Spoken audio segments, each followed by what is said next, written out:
We are told that the name for our continent is Africa. But that is not true. The name is not Africa.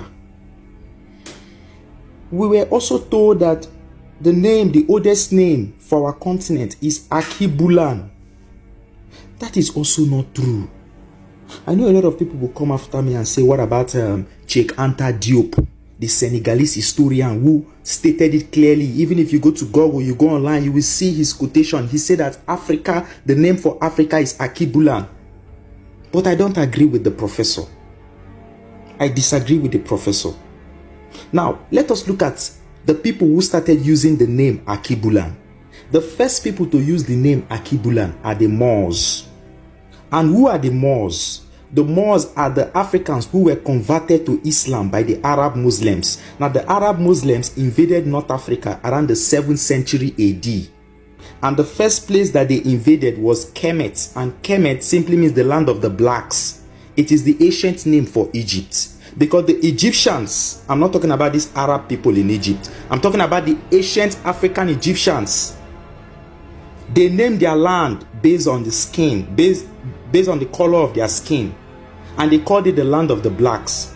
So when the Arab invaded Egypt and invaded the entire North Africa, ending it in 640 AD, from 639 AD to 640 AD, they converted Africans in North Africa into Islam to worship Prophet Muhammad. These Africans who were converted to Islam became the Moors. And the Moors were the ones who invaded Europe, established the University of Salamanca in Europe, taught the Europeans how to read and write, built public toilet and bathroom for the Europeans. Okay? Facilitated the Industrial Revolution and the Enlightenment for the Europeans. They did something great for Africa. They ruled Europe for over 700 years. They invaded Europe around 711 AD till 1492. So the name came from the Arabs. It was the Moors using that name. So I've clarified you on the Akibulan aspect, how it came into existence. It is not an African word. Yes, it is an Arabic word, and it means Garden of Eden, mother of humanity. The foundation of humanity, where humanity started from, the beginning. The Garden of Eden, the first place where man started moving left, right, and center. I agree with the definition. But the name, the pronunciation is not Africa. It is Arabic.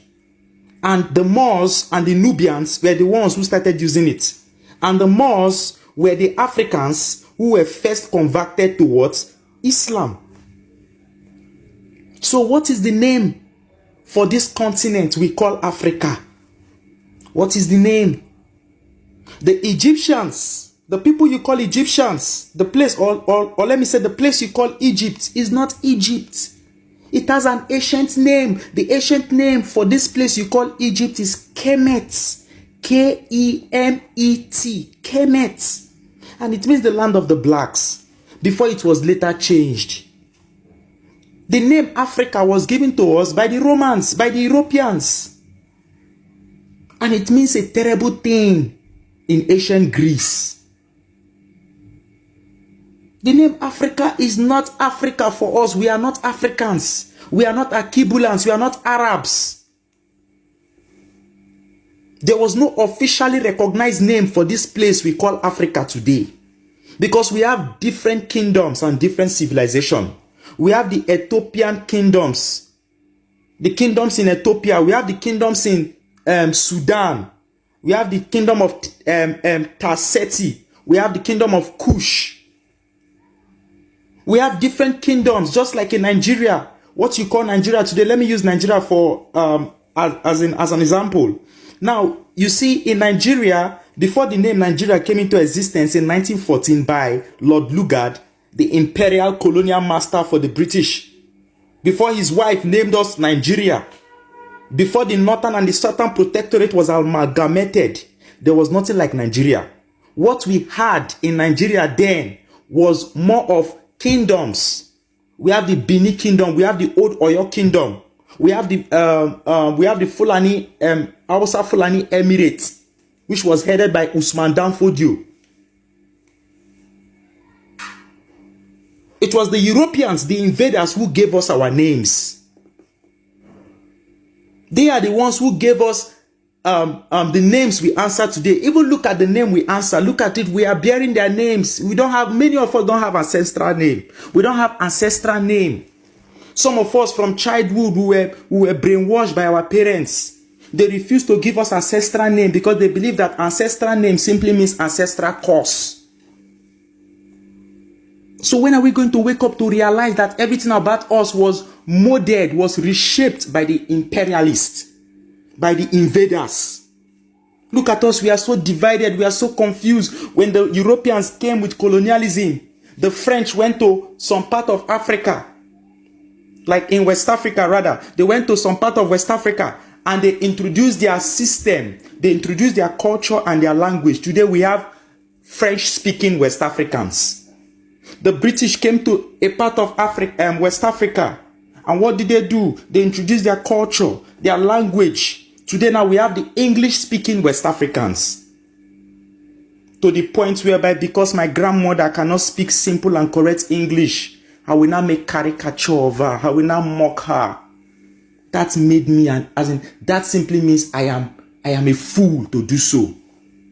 Why will you mock your brother, your sister, for speaking incorrect English? Why? You are just mentally deceived. This is not your lingua franca. You have a native dialect, just like the English people have their native dialect. But you discarded, you abolished, you eliminated your own lingua franca, your own native lingua franca, and exalted and glorified the English language, the language of your colonial masters, the language of your invader. That is how they brought their religion. You embraced it with alacrity. You embrace Christianity so much that you are ready not to give a job to this man because he's not a Christian, your own African brother. You hate him so much you don't want to give him the job in your company because he's not a Muslim. We are so divided by the colonial masters, and this is the concept of divide and rule. We don't even understand the concept as black people. That is why we are fighting against each other.